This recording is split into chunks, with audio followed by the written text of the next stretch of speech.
Again, welcome to another Daly's demo. Today we're going to look at some card art techniques. Really nice and simple, easy ways of working but creating really effective pieces. So let's look at what key ingredients we need. I'm lucky enough to have a cutting mat. If you don't have a cutting mat, use a piece of cardboard underneath whatever it is you're cutting to protect the surface that you're leaning on, okay? I've got a craft knife. You might have a Stanley knife, but do get permission from your parents or carers before you touch it. I've got a pencil. I do have some PVA glue, but we won't be needing that yet today. I've also got a straight edge that I'm going to be using to cut against. Okay, it's just a chunk of wood. It's actually a phone stand. But if you've not got something like that, another piece of cardboard with a straight edge works well. We might have a safety rule. But be inventive, be creative, but really important, be safe, okay? Now, you're familiar with these at school, and I'm going to remind you how to use them safely. You've got two little black parts there that when you push those forward, they make the blade pop out here. So you've got to be really careful that you don't push that blade out too far because these segments snap off, okay, because it's a disposable blade.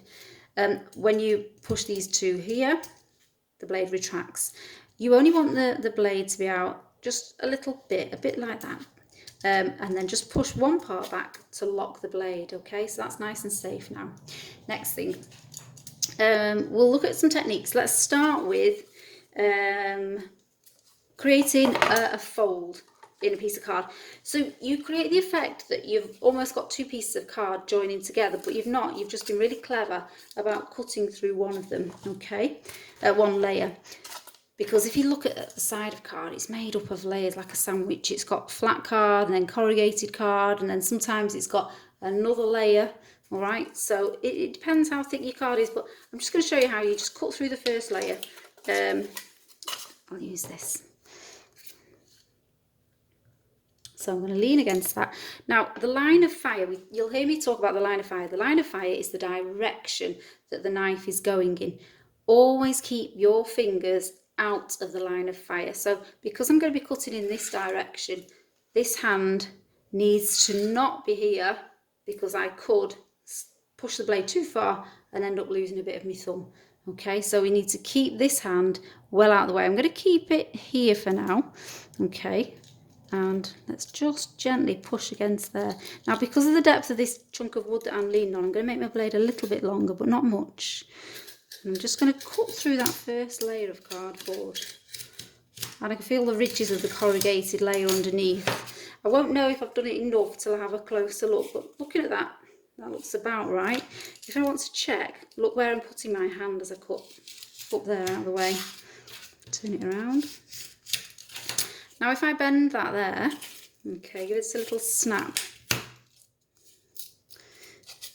And now I've got a lovely clean join that looks like, from this view, two pieces of card fixed together really neatly, but they're not. It's just one piece of card, but very cleverly that last piece hasn't been cut on the other layer, on the other side, so it makes a nice sharp clean join. Okay, so that's one technique. Let's have a look at how to do a little cutaway.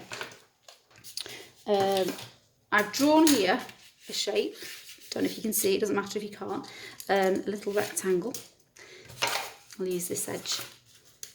And I'm going to use a piece of cardboard, lock my blade. I'm going to lean against this piece of cardboard to cut. Just make it a tiny bit longer, just so I can reach.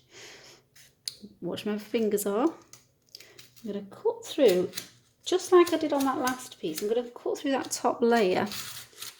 But I'm not going to push right through. I don't want to go through the whole thing.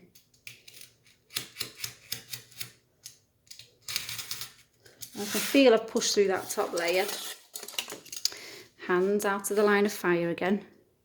I'll cut just there and there. Now this is just a shortcut that I'm making here, so a short incision. So I'm not going to worry about having a straight edge. Now I've cut that little shape there. Now I need to try and pick out this top layer, which can be a little bit tricky. Now I've peeled that off, but it's not revealed all of the bits that I want. So either using the blade, or if you've got fingernails, just pick away at that top layer to reveal those little underlayers. And you can see the corrugations coming through, and you create a really nice effect there. Okay, hope you can see that, but that's what I call a cutaway. So another technique. Let's have another look at now at another technique that I find really useful. One of the limitations of cardboard is that it's flat. Okay, it can be an advantage usually, but sometimes you want a curve. So creating a curve with cardboard can be tricky.